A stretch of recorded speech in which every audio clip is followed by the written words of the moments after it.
Welcome back. It is time for our Pet Doctor segment. We have Dr. Larson here, of course, as always, and just a very sweet little cat here.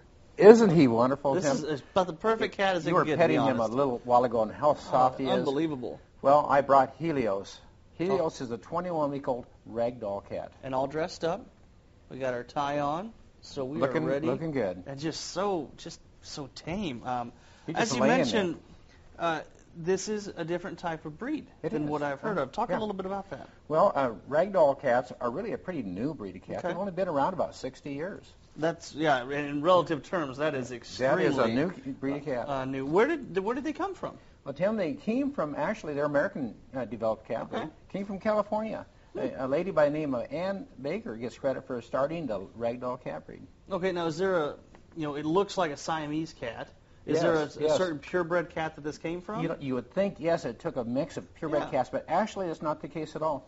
Ragdolls came from all mixed breed cats. Really? And so there might be some Siamese in there someplace. Yeah. There might be some Burmese, maybe some Persian, but no, those breeds were not used on purpose. So how did we get to this point? Well, I'll tell you how Ann Baker did it. Okay.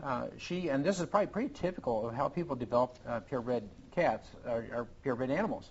What she did is she had, in the 1950s, she had a mother cat that had kittens, and one kitten looked just special, kind of like what Helios looks like, I would suspect.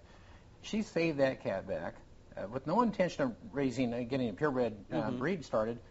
But she found other cats that looked similar to that one, so that when that got mature, she bred them together. Okay. And she got other kittens in the litter, not all, but a few of them that looked like what Mom did. And after a few more generations, she kept breeding back. She discovered, well, golly, this is doable. I can get a breed of cat formed by just breeding like cats together. With the help of other breeders by then and multiple more generations of cats, she found that every single kitten in the litter looked like Mom and Dad. Well, when that happens, we have a new cat breed.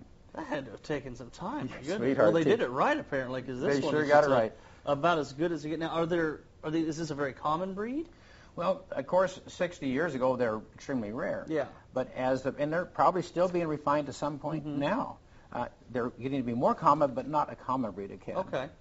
Now, this is just an absolutely silly question by this point, but what's the main appeal of this cat? I have to ask it. Well, what everybody sees is what they get with a Ragdoll.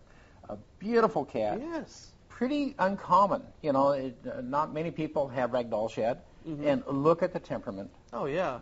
And you even mentioned that they're used as a therapy cat. Yes, they can be, because they lay on somebody's lap and you just massage them or rub them, and they just stay there and stay there. Don't want to get off.